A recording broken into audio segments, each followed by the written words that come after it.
ಇವತ್ತು ಯಾಕೆ ಈ ಕಾರ್ಯಕ್ರಮ ಮಾಡುವಂತ ಅವಶ್ಯಕತೆ ಬಂತು? ನಾವು ಏನ್ ಮಾಡಕ್ಕೂ ಸಿದ್ಧ ಆಗ್ತೀವಿ, ಅಷ್ಟೇ ಕೆಟ್ಟಿದೀವಿ ಅಂತ ಕೂಡ ಮೊಬೈಲ್ ಯಾವ್ದಕ್ಕೆ ಅವಶ್ಯಕತೆ?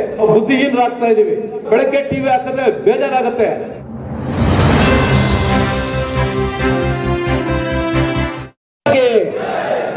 ಆತ್ಮೀಯ ಎಲ್ಲ ವಿದ್ಯಾರ್ಥಿನಿಯರೇ, ಈ ಸಭೆಯ ಅಧ್ಯಕ್ಷತೆ ವಹಿಸಿರ್ತಕ್ಕಂಥ ನನ್ನ ಸಹಪಾಠಿಗಳು, ಈ ಕಾಲೇಜಿನ ಹಳೆಯ ವಿದ್ಯಾರ್ಥಿಗಳು ಆದಂಥ ಮುನಿವೆಂಕಟಪ್ಪನವರೇ, ಅದೇ ರೀತಿಯಲ್ಲಿ ನಮಗೆಲ್ಲ ಕೂಡ ಮಾರ್ಗದರ್ಶನ ನೀಡಲು, ಇದುವರೆಗೂ ಕೂಡ ಮಾರ್ಗದರ್ಶನ ನೀಡಿದಂಥ ಆ ಲಾಸ್ಟ್ ಬೆಂಚಲ್ಲಿ ದಯವಿಟ್ಟು ಗ್ರೀನ್ ಶರ್ಟ್ ದಯವಿಟ್ಟು ನೀನೇ ದಯವಿಟ್ಟು ಅಷ್ಟು ಅರ್ಜೆಂಟ್ ಇದ್ರೆ ಹೊಟ್ಬಿಡು.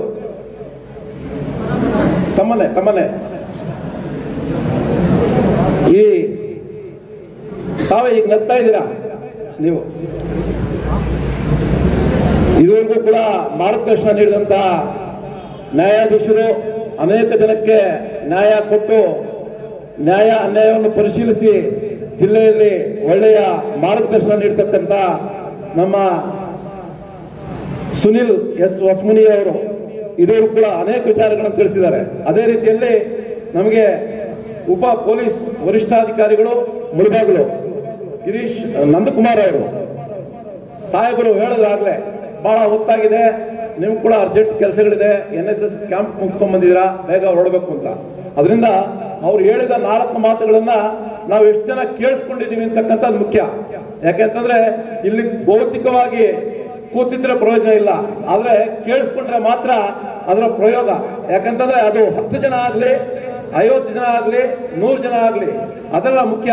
ಆದ್ರೆ ಎಷ್ಟು ಜನ ಕೇಳಿಸ್ಕೊಂಡ್ವಿ, ನಾವು ಎಷ್ಟು ಜನ ಬೇರೆಯವ್ರಿಗೆ ಹೇಳ್ತೀವಿ, ಯಾಕೆ ಇದನ್ನ ಕಾರ್ಯಕ್ರಮ ಮಾಡ್ತಾ ಇದ್ದಾರೆ, ಇವತ್ತು ಸಮಾಜದಲ್ಲಿ ಏನ್ ಪರಿವರ್ತನೆ ಆಗ್ತಾ ಇದೆ, ಇವತ್ತು ಯಾಕೆ ಈ ಕಾರ್ಯಕ್ರಮ ಮಾಡುವಂತ ಅವಶ್ಯಕತೆ ಬಂತು, ಯಾಕೆ ಬಂದಿದೆ? ಇವತ್ತು ವಿದ್ಯಾರ್ಥಿ ಕಾಲೇಜು ಹೈಸ್ಕೂಲ್ ಪಕ್ಕದಲ್ಲಿ ಮಾದಕ ವಸ್ತುಗಳನ್ನು ಮಾರುವಂತ ಅನೇಕ ಸಮಸ್ಯೆಗಳಿದೆ. ಇವತ್ತು ನೈಜೀರಿಯಾದಿಂದ ಅನೇಕ ಜನ ಬಂದು ಇವತ್ತು ಚಾಕ್ಲೇಟ್ ಅಲ್ಲಿ ಆಗ್ಲೇ ಸಾಹೇಬ್ರು ಹೇಳಿದ್ರು, ಚಾಕ್ಲೇಟ್ ಮುಖಾಂತರ ಕೂಡ ನಮ್ಗೆ ಕೊಡ್ತಾರೆ. ಆದ್ರೆ ನಾವು ಆ ಮಾದಕ ವಸ್ತುವನ್ನು ತಗೋಬೇಕು ಅಂತ ಏನು ಇಷ್ಟ ಇಲ್ಲ, ಆದ್ರೆ ನಮ್ಗೆ ಗೊತ್ತಿಲ್ಲದೆ ಸೇವನೆ ಹೋಗ್ಬಿಡ್ತೀವಿ. ಆವಾಗ ನಾವೇನಾಗ್ತೀವಿ, ಅದಕ್ಕೆ ಅಡಿಕ್ಟ್ ಆಗ್ತೀವಿ. ಸಿನಿಮಾದಲ್ಲಿ ನೋಡಿದೀವಿ ನಾವು, ಡ್ರಗ್ಸ್ ತಗೊಳ್ಳೋದು, ಇಂಜೆಕ್ಷನ್ ತಗೊಳ್ಳೋದು, ಬ್ರೌನ್ ಶುಗರ್ ತಗೊಳ್ಳೋದು, ಇದೆಲ್ಲ ಒಂದ್ಸತಿ ತಗೊಂಡ್ಬಿಟ್ರೆ ಅಡಿಕ್ಟ್ ಆಗ್ಬಿಟ್ರೆ ಆ ಟೈಮ್ ಅಲ್ಲಿ ಬೇಕು ಅನ್ಸುತ್ತೆ. ನಾವು ಏನ್ ಮಾಡಕ್ಕೂ ಸಿದ್ಧ ಆಗ್ತೀವಿ. ಪೊಲೀಸ್ ಎಷ್ಟೇ ಹೊಡೆದ್ರು ಕೂಡ ಆ ಹೊಡೆತ ಕೂಡ ನಮ್ಗೆ ಗೊತ್ತಾಗೋದಿಲ್ಲ, ಆ ಏಟ್ ನಮ್ಗೆ ತಗಲೋದಿಲ್ಲ. ಯಾಕೆ ಅಂತಂದ್ರೆ ಆ ಒಂದು ಮಾದಕ ವಸ್ತು ಇದರಿಂದ ನಮ್ಮ ಮೈಯಲ್ಲಿ ಆ ಏಟಿನ ಇದು ಕೂಡ ಗೊತ್ತಾಗೋದಿಲ್ಲ, ನೋವು ಕೂಡ ಗೊತ್ತಾಗೋದಿಲ್ಲ. ಆ ರೀತಿಯಲ್ಲಿ ಆಗ್ತಾ ಇದೆ. ಇವತ್ತು ಸಮಾಜ ಎಲ್ಲಿ ಹೋಗ್ತಾ ಇದೆ, ಇವತ್ತು ನಾವು ಎಲ್ಲಿದ್ದೀವಿ? ನಾವು ಹೈಲಿ ಎಜುಕೇಟೆಡ್ ಅಂತ ಇದ್ದೀವಿ, 100ಕ್ಕೆ 100ರಷ್ಟು ನಾವು ಇವತ್ತು ಎಜುಕೇಶನ್ ಆಗ್ತಾ ಇದ್ದೀವಿ. ಆದ್ರೆ ಅಷ್ಟೇ ಕೆಟ್ಟಿದ್ದೀವಿ ಅಂತ ಕೂಡ ಹೇಳಕ್ ಇಚ್ಛೆ ಪಡ್ತೇನೆ. ಕಾರಣ ಇಷ್ಟೇ, ಓದ್ತಾ ಇದ್ದ ಕಾಲದಲ್ಲಿ ಯಾವ್ದು ಕೆಟ್ಟದ್ದು ಯಾವ್ದು ಒಳ್ಳೇದು ಅಂತ ಹೇಳೋರಿದ್ರು. ಆದ್ರೆ ಇವತ್ತು ನಾವೆಲ್ಲರೂ ಕೂಡ ಬುದ್ಧಿವಂತರಾಗಿದ್ದೀವಿ. ಆದ್ರೆ ಬುದ್ಧಿವಂತರಾಗಿ ಕೆಟ್ಟ ದಾರಿಗೆ ಕಾಲಾಗ್ತಾ ಇದೀವಿ. ಮೊಬೈಲ್ ಯಾವ್ದಕ್ಕೆ ಅವಶ್ಯಕತೆ?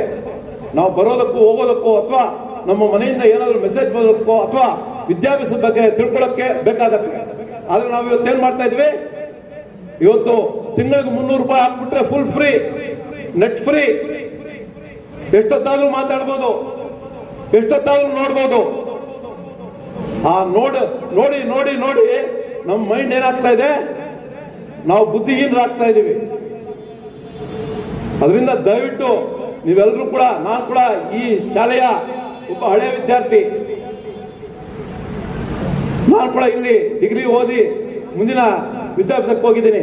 ಇವತ್ತು ನಮ್ಮ ತಾಲೂಕಲ್ಲೇ ತಿಮ್ಮನಾಯಕನಹಳ್ಳಿಯಲ್ಲಿ ಒಬ್ರು IAS ಪಾಸ್ ಆಗಿದ್ದಾರೆ. ಆ ಹುಡುಗ 7 ಸತಿ ಅಟೆಂಪ್ಟ್ ಮಾಡಿದ, ಬೀಳಿಲ್ಲ. ನಾನು ಮಾಡಲೇಬೇಕು, IAS ಆಗಲೇಬೇಕು ಅಂತಕ್ಕಂಥದ್ದು ಅವನ ಛಲ, ಆ ಹುಡುಗನ ಛಲ ಇವತ್ತು ಸಕ್ಸಸ್ ಆದ. ಇವತ್ತು ಒಂದು ಜಿಲ್ಲೆಗೆ ಅಡ್ಮಿನಿಸ್ಟ್ರೇಟರ್. ನಾವೆಷ್ಟು ಜನ ಏನಾಗಕ್ಕಾಗತ್ತೆ? ನಮ್ಮ ತಂದೆ ತಾಯಿ ಏನ್ ಆಸೆ ಇಟ್ಕೊಂಡು ಕಳಿಸ್ತಾ ಇದ್ದಾರೆ. ನಮ್ಮ ತಂದೆ ತಾಯಿಗೆ ಒಂದು ಅಕ್ಷರ ಬರೆದಿದ್ರು ಕೂಡ ನಮ್ಮ ಮಕ್ಕಳನ್ನ ವಿದ್ಯಾವಂತರನ್ನು ಮಾಡಬೇಕು, ನನ್ನ ಕಷ್ಟ ನಮ್ಮ ಮಕ್ಕಳಿಗೆ ಬರಬಾರ್ದು. ನಾವೇನ್ ಮಾಡ್ತಾ ಇದೀವಿ? ಸಂಘದಲ್ಲಿ ಕಾಸು ತಗೊಂಡ್ಬರ್ತಾರೆ, ಅಮ್ಮ ಗಾಳಿ ಕೊಡ್ತಾಳೆ, ದುಡ್ಡು ಕೊಡ್ತಾಳೆ, ಖರ್ಚು ಮಾಡಿಕೊಂಡು ಇಲ್ಲಿ ನಾವು ಎಂಜಾಯ್ ಮಾಡಕ್ ಬರ್ತಾ ಇದೀವಿ. ಇದು ಎಂಜಾಯ್ ಪ್ಲೇಸ್ ಅಲ್ಲ. ಎಂಜಾಯ್ ಮಾಡೋದು ಯಾವಾಗ ನಮ್ಮ ಸ್ವಂತ ಸಂಪಾದನೆ ಮಾಡಿ ಎಂಜಾಯ್ ಕೂಡ ಒಳ್ಳೆ ಒಳ್ಳೆ ರೀತಿಯಲ್ಲಿ ಒಳ್ಳೆ ಊಟ ತಿನ್ನೋದು, ಒಳ್ಳೆ ಫ್ರೂಟ್ಸ್ ತಿನ್ನೋದು, ಇಂಥದ್ರಲ್ಲಿ ಒಳ್ಳೆ ದೇವಸ್ಥಾನಕ್ಕೆ ಹೋಗೋದು, ಒಳ್ಳೆ ಆಧ್ಯಾತ್ಮಿಕ ತಿಳ್ಕೊಳ್ಳೋದು, ಈ ರೀತಿಯಲ್ಲಿ ಆಗ್ಬೇಕು. ಅದರಿಂದ ನಾನು ಒಂದು ವಿಚಾರ ಹೇಳಕ್ ಇಷ್ಟಪಡ್ತೇನೆ. ತಾವೆಲ್ಲರೂ ಕೂಡ ಇವತ್ತು ಎಷ್ಟು ಜನ ಇಲ್ಲಿ ಕೂತಿದ್ದೀರಿ, ನೀವೆಲ್ಲರೂ ಕೂಡ ಒಂದು 10 ಜನಕ್ಕೆ ಒಳ್ಳೆ ರೀತಿಯಲ್ಲಿ ಒಳ್ಳೇದನ್ನ ಹೇಳಿ. ಒಳ್ಳೇದು ಯಾವತ್ತೂ ಕೂಡ ಬಹಳ ಕಷ್ಟ ಹೇಳೋದು, ಆದ್ರೆ ಕೆಟ್ಟದ್ದು ಬಹಳ ಬೇಗ ಪ್ರಸಿದ್ಧ ಆಗುತ್ತೆ, ಬೇಗ ಅಡ್ವರ್ಟೈಸ್ಮೆಂಟ್ ಆಗುತ್ತೆ. ಅದರಿಂದ ನೀವೆಲ್ಲರೂ ಕೂಡ ಇಷ್ಟೊತ್ತು ಕೂಡ ಮಾದಕ ವಸ್ತುಗಳ ಬಗ್ಗೆ, ಮಾದಕ ವಸ್ತುಗಳಿಂದ ಆಗುವ ತೊಂದರೆಗಳು, ಕಾನೂನಿನಲ್ಲಿ ನಮ್ಗೇನು ತೊಂದರೆ ಬರುತ್ತೆ, ನಾವು ಅನೇಕ ನಾವು ಇವತ್ತೆಲ್ಲ ಬೆಳಗ್ಗೆ ಟಿವಿ ಹಾಕಿದ್ರೆ ಬೇಸರ ಆಗತ್ತೆ, ನ್ಯೂಸ್ ನೋಡಕ್ ಬೇಸರ ಆಗತ್ತೆ.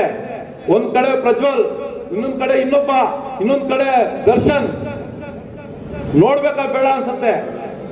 ಆದ್ರೆ ಅದರಲ್ಲಿ ಎಷ್ಟು ಜನ ತಪ್ಪು ಮಾಡಿದಾರೋ, ಎಷ್ಟು ಜನ ತಪ್ಪಿಲ್ಲದೆ ಸಿಕ್ಕಾಕೊಂಡಿದಾರೋ ಗೊತ್ತಾಗಲ್ಲ. ಅದರಿಂದ ನೀವು ಕೂಡ ಅಷ್ಟೇ. ಈಗಾಗಲೇ ಸಾಹೇಬ್ರು ಹೇಳಿದ್ರು, ಈ ಕವರಂಗ್ ನಮ್ಮೂರಲ್ಲಿ ಕೊಟ್ಬಿಡಿ, 500 ರೂಪಾಯಿ ಕೊಡ್ತೀನಿ ಅಂತಂದ್ರೆ ಏನಲ್ವಾ ಪಾರ್ಸಲ್ ಕೊಟ್ಬಿಡೋಣ ಅಂತ ಕೊಟ್ರೆ ಅದನ್ನ ನಾವು ತಗೊಂಡು ಹೋಗ್ತಾ ಇದ್ರು ಕೂಡ ತಪ್ಪೆ, ಕಾನೂನಲ್ಲಿ ತಪ್ಪಿದೆ ಅದು. ಅದರಿಂದ ಕಾನೂನು ಅರಿವು ಬೇಕು. ಇವತ್ತು ನಾವು ವಿದ್ಯಾವಂತರಾಗಿದ್ವಿ, ನಾವೊಂದಷ್ಟು ಒಳ್ಳೇದನ್ನ ತಿಳ್ಕೊಂಡು ಒಳ್ಳೇದ ಹೇಳ್ಬೇಕು ಅಂತ ಹೇಳ್ತಾ, ಮಾದಕ ವಸ್ತುಗಳನ್ನು ಯಾರು ಕೂಡ ಉಪಯೋಗಿಸಬಾರ್ದು ಅಂತ ಹೇಳ್ತಾ, ನನಗೊಂದು ಅವಕಾಶ ಕೊಟ್ಟು ನಿಮ್ಮೆಲ್ಲರೂ ಕೂಡ ಒಂದು ಸುತ್ತ ನನ್ನ ಮಾತುಗಳು ಮುಗಿಸ್ತಾ ಇದ್ದೀನಿ. ಜೈ ಹಿಂದ್, ಜೈ ಕರ್ನಾಟಕ.